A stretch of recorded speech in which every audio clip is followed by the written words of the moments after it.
Hello everyone, कैसे हो आप सभी? होप सो कि आप सभी अच्छे होंगे। और आज के इस वीडियो में हम डिस्कस करेंगे टेक्निकल पार्ट से रिलेटेड, इंजन से रिलेटेड क्वेश्चंस हैं। ठीक है, सीरीज चली हुई है, क्लास अभी आपकी 25th चल रही है ये। ठीक है, मतलब कि 25th वीडियो है मेरा टेक्निकल पार्ट पे। मोटर व्हीकल एक्ट के भी मैं बहुत सारे क्वेश्चन इंपॉर्टेंट क्वेश्चंस आपको करवा रहा हूँ, वो भी आप उसको भी चेकआउट कर लीजिए। ठीक है। और दूसरी बात ये है कि हिंदी और इंग्लिश में दोनों में रहते हैं मेरे क्वेश्चन, तो इसीलिए मेरे को उड़ीसा, कर्नाटका वगैरह से बहुत ज़्यादा बंदे देखते हैं, तो यार मेरे को बहुत अच्छा लगता है ना? और बहुत ही मतलब अच्छा है यार, बढ़िया लगता है। तो अभी मेरी जो स्क्रीन के सामने क्वेश्चन है, ठीक है, तो मैंने आपको बताया जैसे कि क्लास ये अभी आपकी चल रही है 25th। ठीक है। तो इससे पहले की वीडियो अगर आपने नहीं देखी तो आप चेकआउट कर लेना। आज के इस वीडियो का पहला क्वेश्चन है हमारा, the frequency of flashing of light पर मिनट। ठीक है, the frequency of flashing of light पर minute in a direction side turn indicator is about. ठीक है, ठीक है, अभी हिंदी में देखेंगे।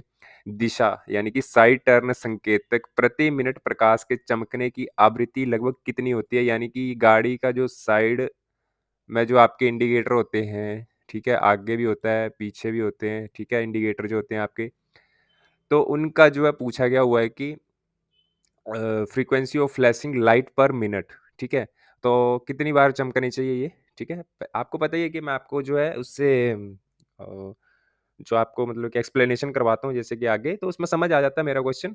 बट फिलहाल आप आंसर देख लीजिए। ठीक है, आंसर मैं आपको बता देता हूँ, इसका आंसर क्या होगा। पहले ऑप्शन चेक करते हैं। ऑप्शन है हमारा ए 9, ऑप्शन नंबर बी है 90, ऑप्शन नंबर सी है 900 या यानी कि 900, और ऑप्शन नंबर डी है 9000। तो एक जो साइड इंडिकेटर होता है वो प्रति मिनट में कितनी बार चमकना चाहिए? तो ऑप्शन नंबर आपका बी राइट आंसर हो जाएगा। ठीक है, अभी इसके बारे में डिस्कस करेंगे थोड़ा सा डीपली, क्योंकि ये क्वेश्चन बहुत कॉम्प्लिकेटेड था। जब मैंने इसके आंसर के मैंने जब सर्च, आपको पता ही है कि मैं क्रॉस चेक करता हूँ हर एक क्वेश्चंस को। तो फिलहाल यहाँ पे मैं आपको बता देता हूँ कि दिशा यानी कि साइड जो टर्न संकेतक की चमकने की आवृत्ति आमतौर पर 90 बार प्रति मिनट होती है।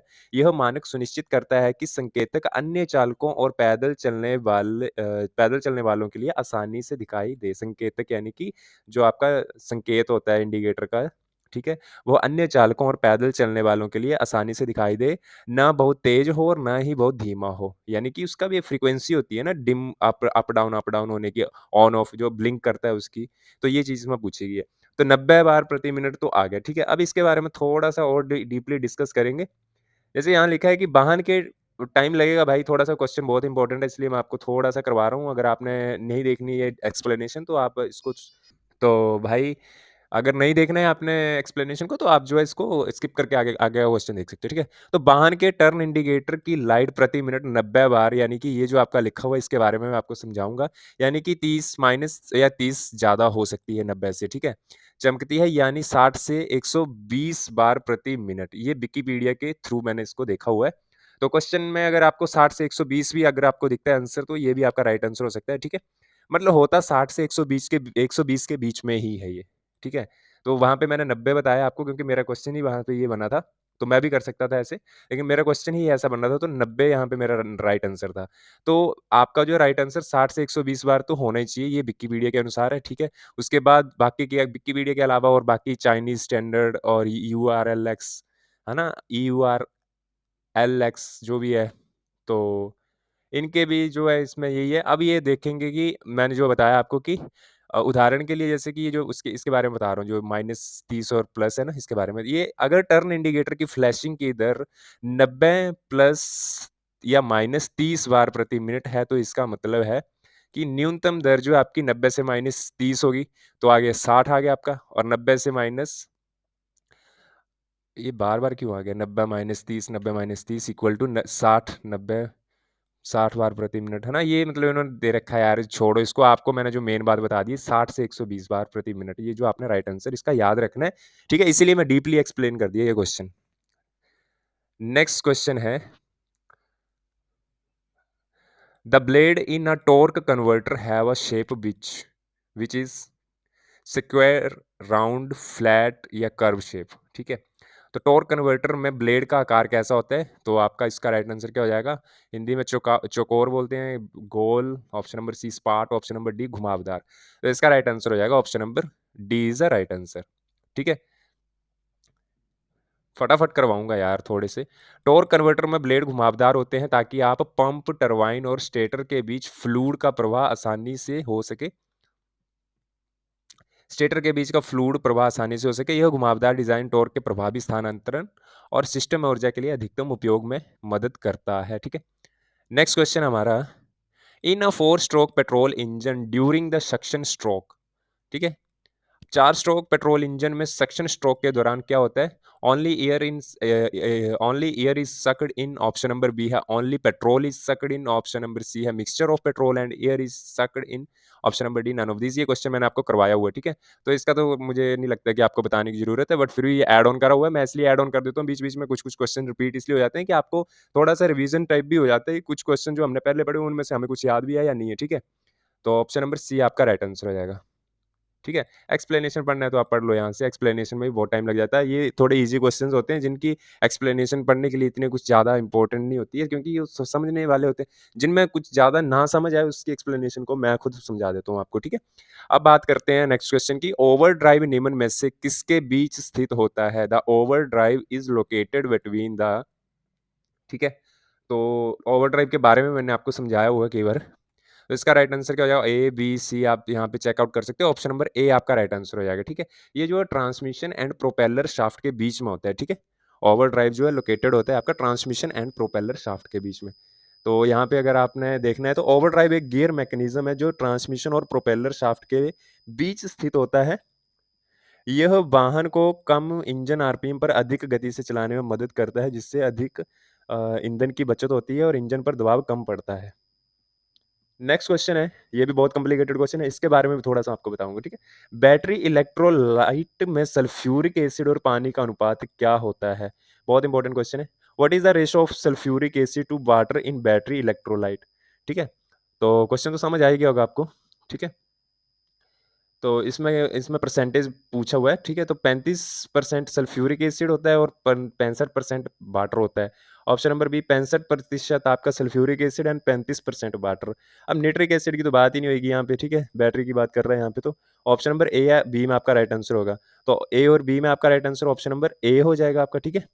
लेकिन एक्चुअली मैं इसका राइट आंसर मैं आपको बताता हूँ, मैंने ऐड नहीं करा है, ठीक है? बट इसका जो अगर डीपली अगर आप इसको पढ़ोगे, राइट आंसर वैसे तो मेरा जो क्वेश्चन इस टाइम पे मैं आपको बता रहा हूँ, ऑप्शन नंबर ए आपका राइट आंसर है, ठीक है? 35% आपका सल्फ्यूरिक एसिड होता है और 65% आपका वाटर होता है। लेकिन अगर इसकी एग्जैक्ट रेशियो मैं आपको बताऊं तो 27% जो है आपका 27.25 मतलब कि 27.5% आपका सल्फ्यूरिक एसिड होता है और बाकी का बचा हुआ आपका वाटर होता है। एग्जैक्ट जो मैं आपको बता रहा हूँ, ये आपको थोड़ा सा मैं गलत बता दिया, 27, 27.5 इसका राइट आंसर है। अगर आप जो है अगर बिल्कुल डीपली इसको पढ़ोगे तो, ठीक है? 27.5% जो है इसका राइट आंसर है। वैसे सल्फ्यूरिक एसिड जो आपका 27.5 होता है, ठीक है? और 65 बाकी जो बचता है वो आपका जो भी 27.5 के बाद जो बचेगा वो आपका पानी होगा। लेकिन आपको फिर मैंने आपको बता दिया कि 35% सल्फ्यूरिक एसिड और 65% वाटर तो मैंने आपको बता ही दिया। अगर वैसे नॉर्मली ऐसे पूछा जाए तो ये राइट आंसर हो जाएगा आपका। अगर भाई ऐसा आंसर आपको दिखता है तो ये वाला राइट आंसर करना है आपको, इसीलिए मैंने आपको बता दी बात, ठीक है? इसमें मेरे को एक्सप्लेनेशन की ज़रूरत नहीं है, जो भी है ना? देख लो आप अगर वीडियो को पॉज़ करके। गवर्नर का कार्य क्या होता है? ये भी बहुत बार मैंने गवर्नर के बारे में आपको बताया हुआ है, ठीक है? The function of the governor is to, ठीक है? तो ऑप्शन आपके supply energy during non working strokes, option number B supply energy when the piston is at dead centre, option number C run engine at some average constant speed, ठीक है? Option number D है control vibration due to reciprocating parts. Hindi में भी अगर पढ़ना है तो पढ़ लो, ठीक है? मैं भी कभी हिंदी में पढ़ देता हूँ, कभी इंग्लिश में पढ़ देता हूँ यार, उसके लिए मेरा माफ़ी चाहूँगा आपसे। बट सामने ही होता है क्वेश्चन। मैं आपको ये बोलता हूँ कि आप वीडियो मेरे बोलने से मत देखा करो आप। पहले वीडियो पॉज़ करा करो, क्वेश्चन पढ़ा करो, उसके बाद अपना आंसर गेस किया करो एंड देन उसके बाद मैं जो बोलता हूँ वो सुना करो आप, ठीक है?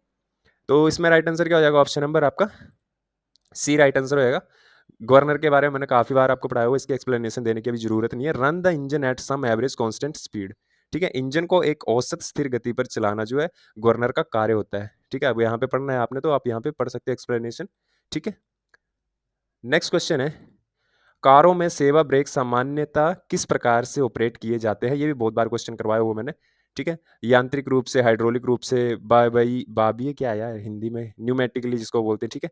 न्यूमेटिकली, ऑप्शन नंबर डी है नन ऑफ दीज। तो इन सेवा का पहले तो बात बता देता हूँ मैं आपको कि कारों में सेवा ब्रेक कौन-सा होता है? अगर आपको क्वेश्चन ये आ जाए कि सेवा ब्रेक कौन से होते हैं, तो भाई द सर्विस ब्रेक जिसको बोलते हैं, सर्विस ब्रेक होते हैं आपके फुट ब्रेक, ठीक है? फुट ब्रेक को बोला बोला जाता है आपका सर्विस ब्रेक, ठीक है? तो राइट आंसर क्या हो जाएगा? हाइड्रोलिकली, ठीक है? ये ऐसे गोला लगा दिया मैंने। ऑप्शन नंबर जो आपका बी राइट आंसर हो जाएगा, ठीक है? सर्विस ब्रेक जो है आपकी हाइड्रोलिक रूप से ऑपरेट की जाती है, जो भी है ना, ऑप्शन नंबर बी आपका राइट आंसर हो जाएगा। यहाँ पे अगर आपने देखना है तो एक्सप्लेनेशन पढ़ना है तो पढ़ लो यार, ठीक है? नेक्स्ट क्वेश्चन, ईंधन इंजेक्शन प्रणाली के मूल प्रकार क्या हैं? The basic types of fuel injection systems are, option number A common rail system, option number B है jerk pump system, option number C है distributor pump system, option number D है ऑल आर करेक्ट। तो ईंधन injection प्रणाली के मूल प्रकार, option number D आपका राइट आंसर होगा, सभी सही है ये, ठीक है? Option number D is the right answer. इसमें आपको मैं थोड़ा सा पढ़ा देता हूँ। ईंधन इंजेक्शन प्रणाली के तीन मुख्य प्रकार होते हैं, ठीक है?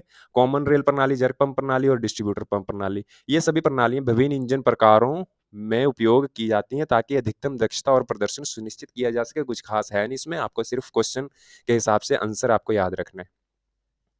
नेक्स्ट क्वेश्चन है हमारा, निम्नलिखित में से कौन सा कथन ईंधन सेल के मामले में सही है? Which of the following statement in case of fuel cells is correct? Option number A है cell voltage is 1.6 volts. Option number B है fuel cell cannot accept regenerative braking. Option number C है fuel cells car have high emission. Option number D fuel cell life is very low. ठीक है, तो इसका right answer क्या हो जाएगा? Option number B right answer हो जाएगा इसमें, ठीक है? Option number B is the right answer. ईंधन सेल पुनर्योजी ब्रेकिंग को स्वीकार नहीं कर सकता है, ठीक है? ये आपका राइट आंसर हो जाएगा। इसके बारे में थोड़ा सा पढ़ते हैं। ईंधन सेल कारों में पुनर्योजी यानी कि रीजनरेटिव ब्रेकिंग प्रणाली नहीं होती क्योंकि इन कारों में बैटरी की बजाय ईंधन सेल द्वारा ऊर्जा उत्पन्न होती है। हालांकि बैटरी इलेक्ट्रिक वाहनों में पुनर्योजी रीजनरेटिव ब्रेकिंग प्रक्रिया सामान्य होती है, ठीक है? नेक्स्ट क्वेश्चन है हमारा, टॉर्क कन्वर्टर या फ्लूइड कन्वर्टर का कार्य किसके समान होता है? The function of a torque converter of fluid converter is similar to that of a, तो इसका राइट आंसर क्या होगा? Gear box, clutch, shock absorber, torsion box. तो इसका राइट आंसर होगा option number B is a right answer. And again एक बार मैं एक बात आपको जो ऐड ऑन करना चाहता हूँ इसमें, कि अगर किसी क्वेश्चन में आपको गलती लगती है तो आप स्लाइड नंबर बता के मेरे को जरूर बताना, ठीक है? किसी भी क्वेश्चन में आपको त्रुटि या मेरी बताया गया क्वेश्चन कोई गलत है, तो आप ज़रूर मेरे को बता सकते हो कमेंट करके, ठीक है? और दूसरी बात ये है कि मैं ये चाहता हूँ कि यार अगर मैं किसी को कोई जानकारी दूँ, तो बिल्कुल एग्ज़ैक्ट और सटीक जानकारी दूँ। बिकॉज़ ऑफ़ कि मैं भी तैयारी कर ही रहा हूँ, मैंने आपको बताया हुआ, तो आपसे मेरी भी हेल्प हो जाएगी और मेरे से आपकी भी हेल्प हो जाएगी। तो दोनों का पैरेलल चलेगा, ठीक है? तो अब ये मत बोलना कि यार आप भी आईटीबीपी ड्राइवर या इसके, मैं उसका नहीं कर रहा हूँ, मेरा ऑटोमोबाइल से है यार, फिर बता देता हूँ आपको, ठीक है? तो बट हाँ, ये है कि दिल्ली पुलिस का मैं ज़रूर भरूँगा अगर निकलेगा तो, सोचा है मैंने, क्योंकि उसका पेपर जो है, जो मैं पढ़ा रहा हूँ, उसमें भी बहुत सारे क्वेश्चन्स आते हैं, तो मैं सिर्फ स्कोर चेक करूँगा उसमें, ठीक है? तो ऑप्शन नंबर बी आपका राइट आंसर हो जाएगा। एक्सप्लेनेशन आपने पढ़ना है तो यहाँ पे पढ़ सकते हो। टॉर्क कन्वर्टर या फ्लूइड कन्वर्टर का कार्य क्लच के समान होता है। यह इंजन और ट्रांसमिशन के बीच जो है कनेक्शन को नियंत्रित करता है, जिससे वाहन को बिना गियर शिफ्ट किए स्मूथ तरीके से गति मिलती है। यह विशेष रूप से ऑटोमेटिक ट्रांसमिशन में उपयोग किया जाता है, ठीक है? तो ये क्वेश्चन आपका था, इसका मैंने आपको बता दिया। नेक्स्ट क्वेश्चन है हमारा, कास्ट आयरन सिलेंडर की संरचना में आयरन का प्रतिशत क्या होता है? बहुत इंपॉर्टेंट क्वेश्चन है ये भी पूछा जा सकता है आपसे। तो यहाँ पे परसेंटेज पूछी हुई है, तो ऑप्शन नंबर ए आपका राइट आंसर होगा 95%, ठीक है? आपको यहाँ अगर पढ़ना है तो आप पढ़ सकते हो, ठीक है? लगभग 35% आयरन होता है। कास्ट आयरन में अन्य तत्वों जैसे कार्बन, सिलिकॉन और मैग्नीज भी होते हैं, लेकिन आयरन की मात्रा जो है मुख्य होती है, वो 95% होती है। नेक्स्ट क्वेश्चन है हमारा, एग्जॉस्ट वाल्व, ठीक है? एग्जॉस्ट वाल्व का सामग्री क्या होता है? यानी कि the material of the exhaust valve is aluminium, B cast iron, option number C silicon chrome steel, option number D low carbon steel, option number D आपका राइट आंसर होगा silicon chrome steel is the right answer. Next question, यहाँ पे अगर आपने पढ़ना है इसका explanation तो पढ़ सकते हो। नेक्स्ट क्वेश्चन है, ऐसा इंजन में डिले पीरियड लगभग कितना होता है? ठीक है, सेकंड्स में पूछा हुआ है। The delay period of in SI engine is about, तो ये भी बहुत इंपॉर्टेंट क्वेश्चन है। ऐसे जो क्वेश्चन भी आपको पूछे गए हुए हैं कई एग्जाम्स में, ठीक है? तो इनको भी इग्नोर नहीं कर सकते। तो ऑप्शन नंबर आपका ए, बी, सी, डी, तो आप यहाँ पे चेक कर सकते हो। Option number C right answer होएगा। 0.002 इज़ द राइट आंसर, ठीक है। The delay period in SI engine is about 0.002 second, ठीक है। अब यहाँ पे इसका थोड़ा-सा एक्सप्लेनेशन देख लेते हैं। एसआई इंजन में डिले पीरियड, जिसे इग्निशन टाइम लैग भी कहा जाता है, आमतौर पर 0.02 सेकंड के आसपास होता है। यह वह समय होता है जब इग्निशन के बाद जो है वायु ईंधन मिश्रण पूरी तरह से जलता नहीं है, ठीक है। नेक्स्ट क्वेश्चन है हमारा, फ्लाई व्हील कहाँ स्थित होता है? बहुत ईजी क्वेश्चन है और ये मैंने बहुत बार करवाया हुआ है। तो फ्लाई व्हील जो है आपका option number B right answer होगा, क्रैंक शाफ्ट में, ठीक है। क्रैंक शाफ्ट जो होती है आपकी, उसके साथ जो फ्लाई व्हील होता है और फ्लाई व्हील के साथ आपका स्टार्टर मोटर होती है। तो इसमें भी कुछ बताने का है नहीं, आप अगर आपने देखना एक्सप्लेनेशन तो चेक कर सकते हो। नेक्स्ट क्वेश्चन हमारा, ट्रांसफर केस किस में उपयोग किया जाता है? ठीक है, a transfer case is used in, option number A है आपका all vehicles, option number B front wheel drive vehicles, option number C rear wheel drive vehicles, option number D four wheel drive vehicles. तो option number क्या right answer होगा? Transfer case is used in, option number D four wheel drive vehicles, ठीक है। जो 4x4 vehicles होते हैं उनमें use किया जाता है। ऑप्शन नंबर डी आपका राइट आंसर। अब इसमें पढ़ लेते हैं थोड़ा सा। ट्रांसफर केस मुख्य रूप से 4 व्हील ड्राइव यानी 4WD जो होता है आपका, वाहनों में उपयोग किया जाता है। 4WD की फुल फॉर्म आपको मैं फिर बता देता हूँ, 4 व्हील ड्राइव होती है। अगर पूछी जाए तो आपका इसका राइट आंसर भी आपको पता होना चाहिए। किया जाता है, यह प्रणाली इंजन से टॉर्क को चारों पहियों तक वितरित करने का काम करती है, ठीक है। नेक्स्ट क्वेश्चन हमारा, व्हील्स पर कास्टर एंगल देने का मुख्य उद्देश्य क्या है? The basic purpose of providing caster angle on wheels is to, तो ऑप्शन हमारे prevent uneven tyre wear, option number B है maintain directional control, option number C है आपका bring the road contact of the tyre under the point of load, ठीक है। और option number D आपका compensate for wear in the steering linkage. तो इसमें right answer क्या हो जाएगा आपका? ऑप्शन नंबर, क्वेश्चन देख लेते हैं। व्हील्स पर कास्टर एंगल देने का मुख्य उद्देश्य जो है, ऑप्शन नंबर बी आपका राइट आंसर होगा, दिशा नियंत्रण बनाए रखना, यानी कि maintain directional control. Option B number आपका, ऑप्शन नंबर बी आपका राइट आंसर हो जाएगा। अब यहाँ पे अगर आपने देखना है तो आप देख सकते हो एक्सप्लेनेशन। नेक्स्ट क्वेश्चन है, टू स्ट्रोक साइकिल इंजन में क्या होता है? यानी कि दो स्ट्रोक जो होता है आपका, the two stroke cycle engine has, option हम आपके, ऑप्शन हमारा one intake valve and one exhaust valve operated by one cam, option number B, और one intake and one exhaust valve operated by two cam, option number C, the only port covered and uncovered by piston to effect charging and exhausting, option number D none of these. Option number C आपका right answer रहेगा, ठीक है। केवल part जो piston द्वारा cover और uncover होते हैं चार्जिंग और एग्जॉस्टिंग प्रभाव के लिए, ऑप्शन नंबर सी आपका राइट आंसर रहेगा, ठीक है। अगर इसमें आपने पढ़ना है कुछ तो आप पढ़ सकते हो।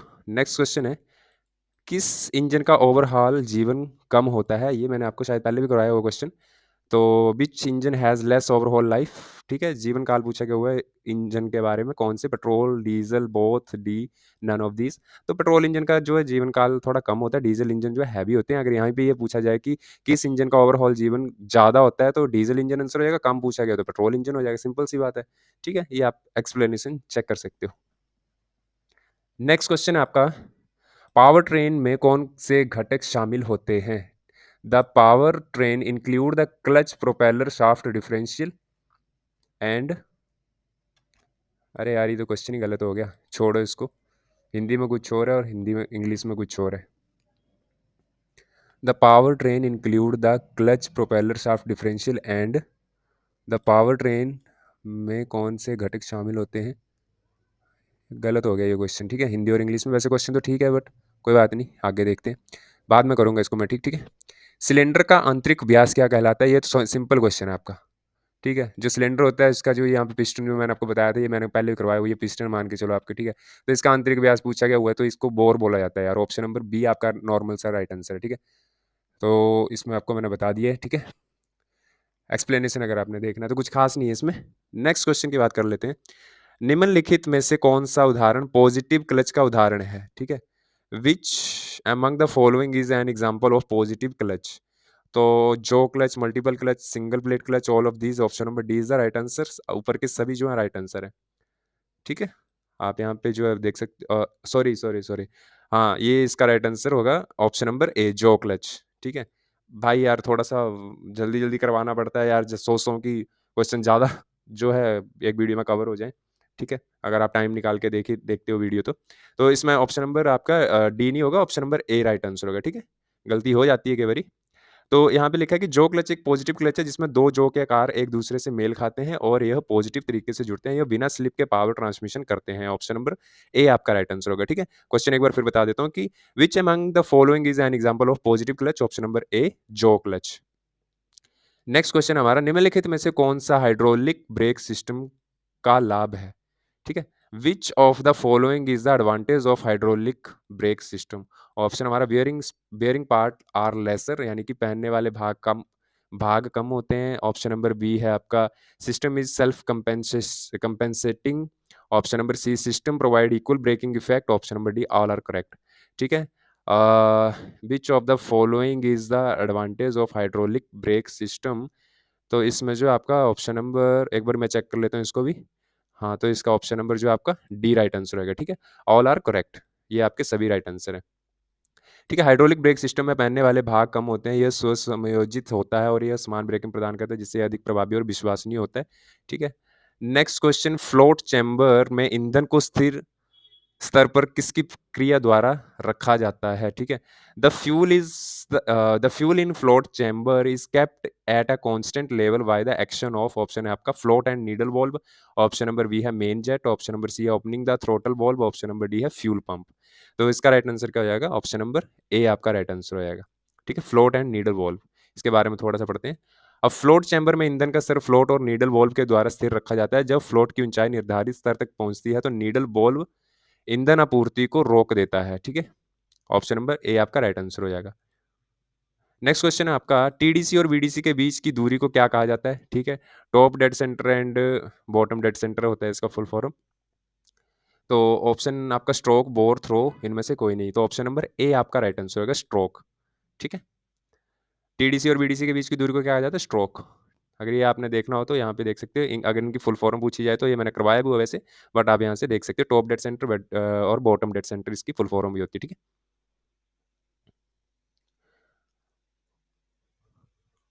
नेक्स्ट क्वेश्चन है आंतरिक दहन इंजन की दक्षता का श्रेणी क्या है? The efficiency of an internal combustion engine ranges from 15% से 35, ऑप्शन नंबर बी 20 से 40%, ऑप्शन नंबर सी 25 से 30%, ऑप्शन नंबर डी 30 से 35%। तो इसका राइट आंसर क्या हो जाएगा? ऑप्शन नंबर, इसका भी यार परसेंटेज वाला मेरे को चेक करना पड़ेगा। ऑप्शन नंबर आपका ए राइट आंसर है इसमें, ठीक है? ऑप्शन नंबर ए आपका 15 से 35% होगा इसमें। अब इसका एक्सप्लेनेशन चेक करते हैं। ऑप्शन नंबर ए आपका राइट आंसर है। यहाँ पे आप देख सकते हैं आंतरिक दहन इंजन की दक्षता आमतौर पर 15 से 35% के बीच होती है। इसका मतलब है कि इंजन द्वारा उत्पन्न कुल ऊर्जा का एक छोटा हिस्सा ही उपयोगी काम के लिए होता है, बाकी ऊर्जा का गर्मी के रूप में बर्बाद हो जाती है। नेक्स्ट क्वेश्चन हमारा पेट्रोल इंजेक्शन का नुकसान क्या है, ठीक है? Disadvantage of petrol injection, option number A higher initial cost, option number C complicated design, option number C both are correct, option number D none of this. तो right answer आपका जो होगा option number C right answer होगा, both are correct, ठीक है? ए और B आपका दोनों राइट आंसर हो जाएंगे, ठीक है? पेट्रोल इंजेक्शन सिस्टम का प्रमुख नुकसान उच्च प्रारंभिक लागत और जटिल डिजाइन है, जिससे इसे स्थापित और मरम्मत करना महंगा हो सकता है, ठीक है? नेक्स्ट क्वेश्चन है वाहन में पार्किंग ब्रेक को किस प्रकार से संचालित किया जाता है? पहले फुट ब्रेक का बात हुई थी, अभी बात कर रहा है ये हैंड ब्रेक का, ठीक है? तो ये हैंड ब्रेक जो आपकी मैकेनिकली रूप से यांत्रिक रूप से जो है संचालित होती है। ऑप्शन नंबर ए आपका राइट आंसर हो जाएगा। पैर वाली हाइड्रोलिकली होती है, ठीक है? इसको कुछ है नहीं इसमें कुछ खास। नेक्स्ट क्वेश्चन हमारा सामने का स्टेबलाइजर वार किसके लिए प्रयोग किया जाता है? वाहन की लोड वहन क्षमता बढ़ाने के लिए, ऑप्शन नंबर बी सवारी को अधिक आरामदायक बनाने के लिए, option number C suspension movement और बॉडी रोल को नियंत्रित करने के लिए, ऑप्शन नंबर डी उपरोक्त सभी। तो ऑप्शन नंबर सी आपका राइट आंसर होगा इसमें, ठीक है? Control suspension movement and body roll, ठीक है? ये आपका राइट आंसर होगा। इसमें अगर आपने एक्सप्लेनेशन पढ़ना है तो पढ़ सकते हो। नेक्स्ट क्वेश्चन है हमारा ईंधन इंजेक्शन प्रणाली के महत्वपूर्ण घटक कौन से हैं? The important component of the fuel injection system are, sorry, option है आपका injection pump, filter, injector, all are correct. Option number D आपका राइट आंसर होगा इसमें, ठीक है?